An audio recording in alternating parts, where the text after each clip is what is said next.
গত ৩ নির্বাচনে সংঘটিত নির্বাচনী অপরাধ কিভাবে সাবেক কমিশনগুলোর ক্ষেত্রে প্রযোজ্য হতে পারে সেটি পর্যালোচনা করা হচ্ছে বলে জানিয়েছেন নির্বাচন ব্যবস্থা সংস্কার কমিশনের প্রধান ডক্টর বদিউল আলম মজুমদার। অন্যদিকে জাতীয় নির্বাচনের আগেই অন্তর্বর্তী সরকারের অধীনে স্থানীয় নির্বাচন অনুষ্ঠানের পাশাপাশি তত্ত্বাবধায়ক সরকার ব্যবস্থা চালুর পরামর্শ দিয়েছেন সংবাদপত্রের সম্পাদকরা। আরও জানাচ্ছেন মাহফুজা মুসলেহি। ধারাবাহিক সংলাপের অংশ হিসেবে বৃহস্পতিবার সংবাদপত্রের সম্পাদকদের সঙ্গে মত বিনিময় করে নির্বাচন ব্যবস্থা সংস্কার কমিশন। রাজধানীর আগারগাঁওয়ে নির্বাচন ভবনে অনুষ্ঠিত সংলাপে আমন্ত্রিত ৩১ সম্পাদকের মধ্যে অংশ নেন ২২ জন।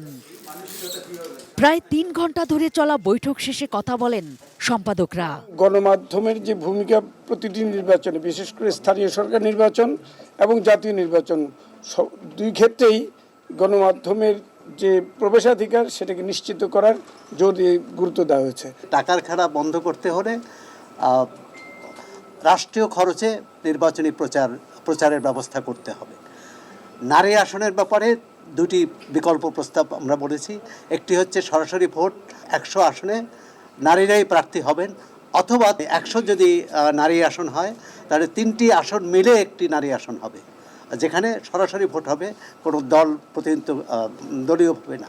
এলো ভিশন মুশকিল আসান অফার। যে কোনো ব্র্যান্ডের পুরনো ফ্রিজ নিয়ে চলে আসুন ভিশন শোরুমে আর নিয়ে যান নতুন ভিশন ফ্রিজ 20% পর্যন্ত ছাড়। পরে নির্বাচন ব্যবস্থা সংস্কার কমিশন প্রধান জানান, গত 3টি জাতীয় নির্বাচনে সংগঠিত অপরাধগুলো কিভাবে সাবেক 3টি কমিশনের উপর প্রযোজ্য হতে পারে তা নিয়ে পর্যালোচনা চলছে।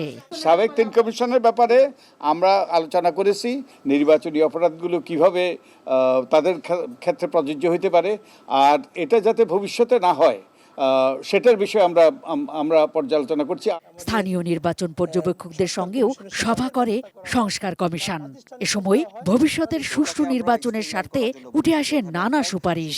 কেন্দ্রে একজন করে আপনার এজেন্ট থাকবেন, শুধুমাত্র পোলিং অফিসাররা ছাড়া বাইরের কোনো এজেন্ট বা ক্যাডারের ওখানে কোনো প্রেজেন্স যাতে না থাকে। বাংলাদেশে যে নির্বাচন পর্যবেক্ষকরা কাজ করেন, তারা এই পর্যবেক্ষকদের কোনো ট্রেনিংয়ের ব্যবস্থা নেই। নির্বাচন কমিশন থেকে যদি সবাইকে একটা ট্রেনিংয়ের ব্যবস্থা করা হয় বা প্রাতিষ্ঠানিক রূপ দেওয়া হয় তাহলে এটা আমাদের জন্য ভালো হবে। এবং মাহফুজা মুসলেহি, এটি নিউজ, ঢাকা।